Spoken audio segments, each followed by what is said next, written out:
ಮನ್ವಿತಾದಿಮಾನಸ್ಯ ಸಿದ್ಧಾರ್ಥ ನಾಮಧೇಯಸ್ಯ ತರ್ಥಂ ಎಂದು ಗೋಪಿನ ನೀಲಂ ನಾಗಮಾನಸ್ಯ ಕೋಟಿ ಸೂರ್ಯ ಸಮಪ್ರಭ ನಿರ್ವಿಘ್ನಂ ಮಹಾದೇವ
ದಿನಾಚರಣೆಯನ್ನು ಅರ್ಥಪೂರ್ಣವಾಗಿ ಆಚರಿಸುವ ನಿಟ್ಟಿನಲ್ಲಿ ಕಾರ್ಯಕ್ರಮವನ್ನು ಶಿವಮೊಗ್ಗ ಮಹಾನಗರ ಪಾಲಿಕೆ ರೂಪಿಸಿದೆ.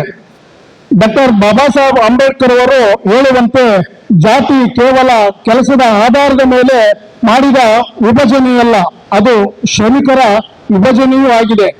ಪೌರ ಕಾರ್ಮಿಕ ಸಮುದಾಯ ನಾಗರಿಕ ಸಮಾಜದ ಆರೋಗ್ಯ ಮತ್ತು ಕಲ್ಯಾಣಕ್ಕಾಗಿ ಉದಾತ್ತವಾಗಿ ದುಡಿಯುತ್ತಿದೆ. ಇಂತಹ ಸಾರ್ಥಕ ಬದುಕಿನ ಸಮುದಾಯದ ಸದಸ್ಯರಾಗಿದ್ದೇವೆ ಎನ್ನುವುದೇ ನಮಗೆ ಹೆಮ್ಮೆಯ ವಿಷಯ. ಶಿವಮೊಗ್ಗ ಮಹಾನಗರ ಪಾಲಿಕೆ ಪೌರ ಕಾರ್ಮಿಕರ ಹೆಣ್ಣು ಮಕ್ಕಳ ಮದುವೆಗಾಗಿ ತಾಳಿ ಭಾಗ್ಯ ಯೋಜನೆಯಡಿ 50,000 ರೂಗಳ ನೆರವನ್ನು ನೀಡಲಾಗುತ್ತಿದ್ದು, ಈ ಯೋಜನೆ ದೇಶದಲ್ಲೇ ಪ್ರಥಮ ಎಂದರೆ ತಪ್ಪಾಗಲಾರದು. ಅದಕ್ಕೆ ಪೂರಕವಾಗಿ ಶಿವಮೊಗ್ಗ ಮಹಾನಗರ ಪಾಲಿಕೆ ನೌಕರರ ಸಂಘವೂ ಸಹ ತನ್ನ ನಿಧಿಯಿಂದ ಶ್ರೀಮತಿ ರಮಾಬಾಯಿ ಅಂಬೇಡ್ಕರ್ ಯೋಜನೆಯಡಿಯಲ್ಲಿ ತಲಾ 10,000 ರೂಪಾಯಿಗಳನ್ನು ನೀಡುವ ಮೂಲಕ ಸಂಘಟನಾತ್ಮಕ ಹೊಣೆಗಾರಿಕೆಯನ್ನು ನಿರ್ವಹಿಸುತ್ತಿದೆ. ಪೌರ ಕಾರ್ಮಿಕರ ಕಲ್ಯಾಣಕ್ಕಾಗಿ ಅಳವಡಿಸಿಕೊಂಡ ಕಲ್ಯಾಣ ಕಾರ್ಯಕ್ರಮಗಳಲ್ಲಿ ಶಿವಮೊಗ್ಗ ಮಹಾನಗರ ಪಾಲಿಕೆಯ 168 ಪೌರ ಕಾರ್ಮಿಕರ ಮನೆಗಳ ನಿರ್ಮಾಣ, ಪೌರ ಕಾರ್ಮಿಕರ ಸಮುದಾಯ ಭವನ ನಿರ್ಮಾಣ ಪ್ರಗತಿಯಲ್ಲಿದೆ. ಇದು ಪೌರ ಕಾರ್ಮಿಕರ ಸಂಘದ ಹೋರಾಟದ ಫಲ ಎಂದು ಹೇಳಲು ನನಗೆ ಹೆಮ್ಮೆಯಾಗುತ್ತದೆ. ನಗರದ ಚಿಕ್ಕಲ್ ಬಡಾವಣೆಯಲ್ಲಿ 4 ಕೋಟಿ ರೂಗಳ ವೆಚ್ಚದಲ್ಲಿ ನಿರ್ಮಿಸಲು ಉದ್ದೇಶಿಸಿರುವ ಪೌರ ಕಾರ್ಮಿಕರ ಸಮುದಾಯ ಭವನ ಶೀಘ್ರದಲ್ಲೇ ಉದ್ಘಾಟನೆಗೆ ಸಜ್ಜಾಗುತ್ತಿದ್ದು, ಈ ಮೂಲಕ ಪೌರ ಕಾರ್ಮಿಕರ ಬಹುದಿನಗಳ ಬೇಡಿಕೆಯೊಂದು ಸಾಕಾರಗೊಳ್ಳುವ ಹಂತವನ್ನು ತಲುಪಿದೆ. ಒಂದು ರಕ್ಷಣೆಗೆ ತಾವು ಬೆಳಗ್ಗೆ 5 ಗಂಟೆಯಿಂದಾನೇ ಇದು ಆಗ್ಲೇ ನಮ್ ನಾಗೇಂದ್ರಪ್ಪನವ್ರು ಹೇಳ್ತಾ ಇದ್ರು, ಬೆಳಗ್ಗೆ 5 ಗಂಟೆಗೆ ಹೋದ್ರೆ 11 ಗಂಟೆವರೆಗೂ ಅನಿರ್ದಿಷ್ಟವಾಗಿ ತಾವು ವಿಶ್ರಾಂತಿ ಇಲ್ಲದೆ ಸತತವಾಗಿ ಸ್ವಚ್ಛತೆಯ ಕಡೆ ಗಮನ ಕೊಟ್ಟು ಎಲ್ಲರ ಆರೋಗ್ಯವನ್ನು ಕಾಪಾಡ್ಕೊಳ್ತಕ್ಕಂಥ ಒಂದು ಮಹತ್ತರವಾದ ಒಂದು ಜವಾಬ್ದಾರಿಯನ್ನ ತಾವು ಸ್ವಾಭಿಮಾನದಿಂದ ಮಾಡ್ತಕ್ಕಂಥ ತಮ್ಮೆಲ್ಲರ ಒಂದು ಭದ್ರತೆಗೋಸ್ಕರ ನಮ್ಮ ಶಿವಮೊಗ್ಗ ನಗರ ಪಾಲಿಕೆಯಿಂದ ಮದುವೆಗೋಸ್ಕರ ಕಾರ್ಯಕ್ರಮ ಇರ್ಬೋದು, ಇನ್ನು ನಮ್ಮ ಆರೋಗ್ಯದ ದೃಷ್ಟಿಯಿಂದ ಇರ್ಬೋದು, ಕೆಲವು ಕಾರ್ಯಕ್ರಮಗಳು ಹೆಲ್ಪ್ ಆಗತಕ್ಕ ನಿಮ್ಮ ಪೌರ ಕಾರ್ಮಿಕರ ಕುಟುಂಬಕ್ಕೆ ಸಹಾಯ ಆಗ್ತಕ್ಕಂಥ ಕಾರ್ಯಕ್ರಮಗಳನ್ನು ಹಮ್ಮಿಕೊಂಡಿದ್ದಾರೆ. ಇನ್ನು 10 ಹಲವಾರು ಬೇಡಿಕೆಗಳನ್ನ ಗೋವಿಂದಪ್ಪನವರು ಇವತ್ತು ಈ ವೇದಿಕೆಯಲ್ಲಿ ಇಟ್ಟಿದ್ದಾರೆ. ಅದನ್ನ ನಾವು ಮತ್ತು ನಮ್ಮ ನಗರದ ಶಾಸಕರಾದಂತಹ ಸನ್ಮಾನ್ಯ ಚನ್ನಬಸಪ್ಪನವರು ಇರ್ಬೋದು, ನಮ್ಮ MLC-ಗಳಾದಂತ ಸರ್ಜೀಸ್ ಅವರಾಗಿರ್ಬೋದು, ನಾವೆಲ್ಲರೂ ನಿಮ್ಮೆಲ್ಲರ ಒಂದು ಕಷ್ಟ ಸುಖ ಪ್ರತಿಯೊಂದರಲ್ಲೂ ನಾವೆಲ್ಲರೂ ಆತ್ಮೀಯರಾಗಿ ನಿಮ್ಮೆಲ್ಲರ ಜೊತೆಗೆ ಒಂದಾಗಿ ಖಂಡಿತ ಇರ್ತೀವಿ. ನಮ್ಮಿಂದ ಏನ್ ಸಾಧನೆ ಆಗುತ್ತೋ ಅದನ್ನೆಲ್ಲ ನಾವು ನಿಮ್ಮ ಜೊತೆಗೆ ಭಾಗವಹಿಸಿ ಸಮಸ್ಯೆಗಳ ಜೊತೆಗೆ ಇರ್ತೀವಿ ಅಂತ ಹೇಳ್ತಾ, ನಿಮ್ಮೆಲ್ಲರ ಈ ಕಾರ್ಯಕ್ರಮ ಬೆಳಗ್ಗೆಯಿಂದ ತಾವು ಮೆರವಣಿಗೆ ಮೂಲಕ ಬಂದಿದ್ದೀರಿ. ಬಹಳಷ್ಟು ಜನಕ್ಕೆ ಊಟದ ಸಮಯನೂ ಆಗೋಗಿದೆ, ನಡೆದು ಬೇರೆ ಬಂದಿದ್ದೀರಾ. ಹಾಗಾಗಿ ತಮಗೂ ಸಹ ತುಂಬಾ ಹೊತ್ತು ಕುತ್ಕೊಳ್ಳೋದಕ್ಕೆ ಆಗ್ತಾ ಇಲ್ಲ ಅಂತೇಳಿ ಅನ್ಕೊಂಡೆ. ತಾವೆಲ್ಲ ಆದ್ರೂ ಸಹ ಶಾಸಕರು ಮತ್ತು ನಮ್ಮ MLC ಅವರ ಮಾತುಗಳನ್ನ ತಾವು ಕೇಳ್ಬೇಕಾಗಿರೋದ್ರಿಂದ ಈ ಕಾರ್ಯಕ್ರಮನ ತಾವೆಲ್ಲರೂ ಕೂತ್ಕೊಂಡು ನಡೆಸ್ಕೊಡ್ಲಿ ಅಂತ ಹೇಳಿ ತಮ್ಮೆಲ್ಲರಿಗೂ ಹೇಳ್ತಾ, ಮತ್ತೊಂದ್ಸಲ ತಮ್ಮೆಲ್ಲರಿಗೂ ನಾನು ಹೃತ್ಪೂರ್ವಕವಾದ ವಂದನೆಗಳು ಹೇಳಿ, ತಮ್ಮೆಲ್ಲರ ಸೇವೆ ತುಂಬಾ ಬೆಲೆ ಕಟ್ತಕ್ಕಂತಹ ತುಂಬಾ ದೊಡ್ಡ ಸೇವೆ ಅಂತ ಮಾಡ್ತಿದ್ರ. ಭಗವಂತ ನಿಮ್ಗೆಲ್ರಿಗೂ ಆಯುರ ಆರೋಗ್ಯ ಐಶ್ವರ್ಯಗಳನ್ನು ಕೊಟ್ಟು ಕಾಪಾಡಲಿ ಅಂತ ಹೇಳಿ ನಾನು ಮುಗಿಸ್ತಾ ಇದ್ದೀನಿ. ಧನ್ಯವಾದಗಳು. ಇಡೀ ಸಮಾಜದ ರೋಗವನ್ನ ತೊಳೆಯುವಂತ ಶಕ್ತಿ ಇದೆ ಅಂದ್ರೆ ಅದು ನಿಮಗೆ ಮಾತ್ರ ಅಂತ ಹೇಳಿ. ಹಾಗೆ ನಿಜವಾದ ಸಮಾಜದ ವೈದ್ಯರು ಹೇಗೆ ಅಂತಂದ್ರೆ, ನಾವೆಲ್ಲ ವೈದ್ಯರು ಕಾಯಿಲೆ ಬಂದಾದ್ಮೇಲೆ ಟ್ರೀಟ್ಮೆಂಟ್ ಮಾಡ್ತೀವಿ, ನೀವು ಕಾಯಿಲೆ ಬರ್ಲಿಲ್ಲಂಗೆ ಟ್ರೀಟ್ಮೆಂಟ್ ಮಾಡುವಂತ ಶಕ್ತಿ ಇದೆ ಅಂದ್ರೆ ಅದು ತಮಗೆ. ಆ ನಿಟ್ಟಿನಲ್ಲಿ ಸಮಸ್ತ ನಾಗರಿಕರ ಪರವಾಗಿ ತಮ್ಮೆಲ್ಲರಿಗೂ ಅನಂತ ಧನ್ಯವಾದಗಳನ್ನ ಕೈ ಮುಗಿದು ನಾನು ಪ್ರಾರ್ಥಿಸ್ತೇನೆ. ಭಗವಂತ ತಮಗೆ ಒಳ್ಳೆಯ ಆಯುಷ್ ಮತ್ತೆ ಆರೋಗ್ಯವನ್ನ ಕೊಡ್ಲಿ ಅಂತ ಈ ಸಮಯದಲ್ಲಿ ಪ್ರಾರ್ಥನೆ ಮಾಡ್ತೇನೆ. ನೀವು ಕೆಲಸ ಮಾಡ್ಬೇಕಾದ್ರೆ ನಿಜವಾಗ್ಲೂ ಹೃದಯ ಶ್ರೀಮಂತಿಕೆ ಇರ್ಬೇಕು. ಯಾಕಂದ್ರೆ ಕೊಡ್ತೀವಿ, ರೋಗ ಬರ್ದವರು ಅಂತ ಕೊಡುವಂತವ್ರು ನೀವುಗಳು ನಿಮಗೆ ಬಂದಿದ್ದಾರೆ, ನಮ್ಮ ಜೊತೆ ಮಾತಾಡಿದ್ದಾರೆ. ಧನ್ಯವಾದಗಳು ಸರ್ ಅಂತ ಹೇಳಿ ವಿನಂತಿಸ್ಕೊಳ್ತೀನಿ.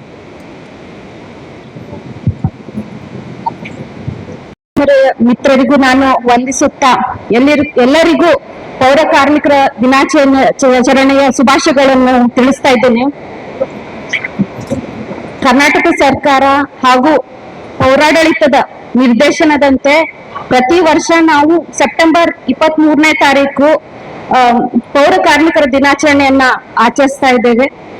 ಅದೇ ನಿಟ್ಟಿನಲ್ಲಿ ಈ ವರ್ಷ ಕೂಡ ಶಿವಮೊಗ್ಗ ಮಹಾನಗರ ಪಾಲಿಕೆ ವತಿಯಿಂದ ಹಾಗೂ ಶಿವಮೊಗ್ಗ ನೌಕರ ಸಂಘದ ವತಿಯಿಂದ ಸೆಪ್ಟೆಂಬರ್ 19, 20 ಹಾಗೂ ಈ ದಿನ 23ರಂದು ನಾವು ಪೌರ ಕಾರ್ಮಿಕರ ದಿನಾಚರಣೆಯನ್ನು ಆಚರಿಸಿದ್ದೇವೆ. ಸೆಪ್ಟೆಂಬರ್ 19ರಂದು ಕ್ರೀಡಾಕೂಟವನ್ನು ಆಯೋಜಿಸಿದ್ವಿ. ಎಲ್ಲ ನೌಕರ ಬಾಂಧವರಿಗೂ ಕೂಡ ಹಾಗೂ ಸೆಪ್ಟೆಂಬರ್ 20ನೇ ತಾರೀಕು ಸಹ್ಯಾದ್ರಿ ಕಾಲೇಜಲ್ಲಿ ಕ್ರಿಕೆಟ್ ಪಂದ್ಯಾವಳಿಯನ್ನು ಕೂಡ ನಾವು ಆಚರಿಸಿದ್ವಿ. ಹಾಗೂ ಈ ದಿನ ವೇದಿಕೆ ಸಂತೋಷದಿಂದ ಇದ್ದೇವೆ ಎಂಬುದರಿಂದಲ್ಲ, ನಮ್ಮಿಂದ ಎಷ್ಟು ಜನ ಸುಖ ಶಾಂತಿ ಸಂತಸದಿಂದ ಇದ್ದಾರೆ ಎಂಬುದರಿಂದ ಎಂದು ಡಾಕ್ಟರ್ ಅಂಬೇಡ್ಕರ್ ಒಂದೇ ಹೇಳಿದ್ದಾರೆ. ಅದೇ ರೀತಿ ಆಚರಣೆ ಮಾಡ್ತಾರೆ. ಇನ್ಯಾವುದೋ ಒಬ್ಬರ ಚಲನಚಿತ್ರ ನಟನ ಬರ್ತಡೇ ಕಾರ್ಯಕ್ರಮ ಸೆಲ್ಫಿ ಹಾಕಿ ಸ್ಟೇಟಸ್ ಅಲ್ಲಿ ಹಾಕ್ತಾರೆ. ನಿಜವಾದ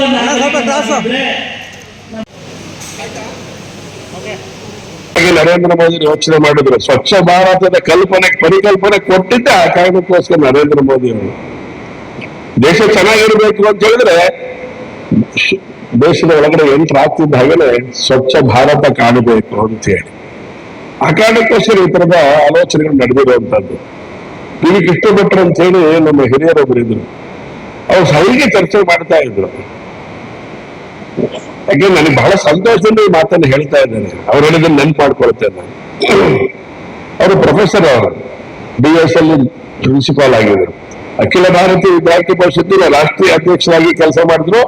MLC ಆಗಿ ಅವರು ತಮ್ಮ ಜವಾಬ್ದಾರಿ ನಿರ್ವಹಣೆ ಮಾಡಿದ್ರು. ಅವರ ಮಾತು ಹೀಗೆ ಚರ್ಚೆ ಮಾಡ್ತಾ ಹೇಳಿದ್ರು, ಹೇಗಿದೆ ಪರಿಸ್ಥಿತಿ ಅಂತ ಹೇಳಿ. ಅದೇ ಪರಿಸ್ಥಿತಿ ಪೌರ ಕಾರ್ಮಿಕರಲ್ಲಿ ಇದೆ ಅನ್ನೋದನ್ನ ಈ ಸದ ನಾನು ಹೇಳಲಿಕ್ಕೆ ಇಟ್ಟಪ್ಪ. ಅವರು ಕ್ಷೌರಿಕರ ಅಂಗಡಿಗೆ ಹೋಗಿದ್ರಂತೆ. ಹೋದಾಗ ಅವ್ರು ಸಹಜವಾಗಿ ಅವ್ರದೊಂದು ಸ್ವಭಾವ, ಹೇಗಿದೆ ಮನೇಲಿ ಎಷ್ಟು ಜನ ಇದ್ದೀರಾ, ಯಾವ ತರ ಇದೆ ನಿಮ್ ಕುಟುಂಬ ಎಲ್ಲ ಕೇಳಿ, ಮಕ್ಳೇನ್ ಮಾಡ್ತಾ ಇದಾರೆ ಎಲ್ಲ ಕೇಳಿದ್ರಂತೆ. ಅವ್ರು ಹೇಳಿದ್ರಂತೆ, ನಂಗೆ 4 ಜನ ಮಕ್ಕಳು, 2 ಇಂಜಿನಿಯರ್ ಮಾಡ್ತಾ ಇದ್ದಾನೆ, ಒಬ್ಬ ಡಾಕ್ಟರ್ ಓದಿಸ್ತಾ ಇದ್ದೀನಿ, ಇನ್ನೊಬ್ಬ ಒಂದಾದಂತ ಕೆಳಗಡೆ ಸ್ವಂತ ಉದ್ಯೋಗ ಮಾಡಬೇಕು ಅಂತ ಯೋಚನೆ ಮಾಡಿದ್ದಾನೆ. ಹೀಗೆ ಅವನು ವಿದ್ಯಾಭ್ಯಾಸ ತಲೆಗೆ ಹೋಗಲಿಲ್ಲ. ಆದ್ರೆ 3 ಜನಕ್ಕೆ ವಿದ್ಯಾಭ್ಯಾಸವನ್ನು ಕೊಟ್ಟಿದ್ದಾನೆ. ಇನ್ನೊಬ್ಬರಿಗೆ ಅವನಿಗೆ ಆಸಕ್ತಿ ಇರೋ ಕಾರಣಕ್ಕೋಸ್ಕರ ಅವನಿಗೊಂದು ದುಡಿಮೆ ಹಾಕಿಕೊಡುವಂತ ಕೆಲಸನ ಮಾಡಿದ್ದಾನೆ ಅಂತ ಮಾತನ್ನು ಹೇಳಿದ್ರಂತೆ. ಅವಾಗ ಅವನಿಗೆ ಸಂತೋಷ ಆಯ್ತಂತೆ. ಸಂತೋಷ ಅವ್ರು ಮಾತು ಹೇಳಿದ್ರಂತೆ. ಆಮೇಲೆ ಒಂದು ಪ್ರಶ್ನೆ ಕೇಳಿದಾನೆ, ಹೌದು ಕುಲಕಸಬುಗಳನ್ನು ಬಿಟ್ರೆ ಹೇಗೆ ಈ ಸಮಾಜ ಬದಲಾವಣೆ ಆಗತ್ತೆ ಅಂತ ಹೇಳಿ. ಕ್ಷೌರಿಕರ ಅಂಗಡಿ ಬಾಗಿಲು ಹಾಕಿಬಿಟ್ಟು ತೋರಿಸಿಟ್ಕೊಳ್ಳಿ, ಏನ್ ಪರಿಸ್ಥಿತಿ ಆಗುತ್ತೆ ಅಂತ ಅವತ್ತು ಆಲೋಚನೆ ಶುರು ಆಯ್ತು ಅಂತ ಅವರಿಗೆ. ಹಾಗಾದ್ರೆ ಹೇಗೆ ಅವಾಗ ಹೇಳಿದ್ರು. ಅವಾಗ ಆ ಹಿನ್ನೆಲೆ ಎಲ್ಲದನ್ನು ಗಮನದಲ್ಲಿ ಇಟ್ಕೊಂಡು ಚರ್ಚೆ ಮಾಡುವಂತ ಪರಿಣಾಮ ಸ್ವಚ್ಛ ಭಾರತದ ಪರಿಕಲ್ಪನೆ ಇವತ್ತು ನಮ್ಮ ದೇಶಕ್ಕೆ ಬಂದಿರುವಂತದ್ದು. ನಮ್ಮ ಕೆಲಸಗಳನ್ನ ನಾವು ಮಾಡ್ಕೋಬೇಕಾಗತ್ತೆ. ನಮ್ಮ ಸುತ್ತಮುತ್ತ ಸ್ವಚ್ಛ ಪರಿಸರ ನಾವು ನಿರ್ಮಾಣ ಮಾಡ್ಕೋಬೇಕಾಗತ್ತೆ. ಅದೇ ರೀತಿ ಮಾಡ್ತಾ ಪೌರ ಕಾರ್ಮಿಕರ ಮಕ್ಕಳು ಇವತ್ತು ಇಂಜಿನಿಯರ್ ಆಗಿರೋದು ನಮ್ಮ ಮಹಾನಗರ ಪಾಲಿಕೆ ನೋಡಿದ್ದಾರೆ. ಡಾಕ್ಟರ್ ಆಗಿರುವ ವಿದ್ಯಾಭ್ಯಾಸ ಮಾಡಿದಂಥವ್ರು ನಾವು ನೋಡಿದ್ದೇವೆ. ಹಾಗಾಗಿ ಈ ರೀತಿ ಎಲ್ಲ ಬದಲಾವಣೆಗಳನ್ನ ಗಮನಿಸಿ ನಾವು ಕಾರ್ಯವನ್ನು ಮಾಡಬೇಕಾಗತ್ತೆ. ಹಾಗಾಗಿ ಸೇರಿಸ್ಕೊಂಡು ಅಧಿಕಾರಿ ಸಹಕಾರ ಬೇಕಾಗತ್ತೆ ನಮಗೆ. ನಮ್ಮ ಆಯುಕ್ತರು ಅವ್ರೇನ್ ಹೇಳ್ತಾರೆ ಅವೆಲ್ಲ ಸಂಗತಿಗಳನ್ನ ವಿಧಾನಸೌಧದೊಳಗಡೆ ಮಾತಾಡಿ ಅವರಿಗೆ ಶಕ್ತಿ ಕೊಡಿಸೋ ಕೆಲಸವನ್ನು ನಾವು ಮಾಡ್ತೇವೆ ಅಂತ ಮಾತನ್ನು ಮಾತ್ರ ತಂದು ಹೇಳಿ ಇವತ್ತಿನ ಈ ಒಂದು ಪ್ರವಾಸ ಇದೆ. ಶಿವಮೊಗ್ಗದಲ್ಲಿ ಕೇಳಿದ್ರಂತ ಯಾರೋ ಬಸ್ ಸ್ಟ್ಯಾಂಡ್ ಅಲ್ಲಿ ಒಬ್ಬರಿಗೆ ಪತ್ರಕರ್ತರು ಬರೆದಿದ್ದರು, ನಾನೆಲ್ಲ ಹೇಳ್ತಾ ಇರೋದು ಕೇಳಿದ್ರಂತಲ್ಲ, ಹಿಂಗ್ ಪೌರ ಕಾರ್ಮಿಕರೆಲ್ಲ ಪ್ರವಾಸ ಹೋಗ್ಬಿಟ್ಟಿದಾರಲ್ಲ, ಏನ್ ಕಥೆ ಆಗಿದೆ ಶಿವಮೊಗ್ಗದ ಅಂತ ಹೇಳಿದಂತೆ. ಪಕ್ಕದಾಗಿದ್ದಂತ ಒಬ್ರು ಹೆಣ್ಮಗಳು ಮಾತಾಡಿದಂತೆ, ಜೀವನದಲ್ಲಿ ಮೊದಲನೇ ಬಾರಿ ಒಳ್ಳೆ ಕೆಲಸ ನಗರಸಭೆ ಮಾಡಿದೆ, ಹೋಗ್ಬರ್ಲಿ ಬಿಡ್ಲಿ, 3 ದಿವಸ 4 ದಿವಸ ಹೋಗೋದ್ರಿಂದ ಶಿವಮೊಗ್ಗ ಏನ್ ಕೊರತೆ ನಾರೋದಿಲ್ಲ, ಬಂದ ತಕ್ಷಣ ಅವರೇ ಮಾಡ್ಬೇಕು, ನೀವೇನ್ ಮಾಡೋದಿಲ್ಲ ಅನ್ನೋ ಮಾತನ್ನ ಅವರು ಹೇಳಿದ್ರು. ಇದು ಪತ್ರಿಕೆಯಲ್ಲಿ ಉಲ್ಲೇಖ ಆಗಿರುವಂತ ಸಂಗತಿ. ಹೀಗೆ ಸಮಾಜ ನಮ್ಮನ್ನ ಓನ್ ಮಾಡ್ಕೊಳ್ಳುವಂಥದ್ದು ಇದ್ದೇ ಇದೆ, ಮಾಡ್ಕೊಳ್ಳಂತೆ. ಹಾಗಾಗಿ ನಿಮ್ಮ ಕುಟುಂಬ ಯಾವುದೇ ಕಾರಣಕ್ಕೂ ರಸ್ತೆಗೆ ಬರ್ದಿರೋ ರೀತಿ ಒಳಗಡೆ ಅದನ್ನು ಗಮನಿಸಬೇಕಾದ ಜವಾಬ್ದಾರಿ ನಮ್ಮದಿದೆ ಅನ್ನೋ ಮಾತನ್ನ ಈ ಸಂದರ್ಭ ಹೇಳ್ತಾ ಅವಕಾಶಕ್ಕಾಗಿ ತಮ್ಮನಿಗೆ ವಂದಿಸಿ ನಾನು ಮಾತ್ರ ಒತ್ತಾಯ ಮಾಡ್ತೇನೆ. ನಮಸ್ಕಾರ. ಭಾರತ್ ಮಾತು.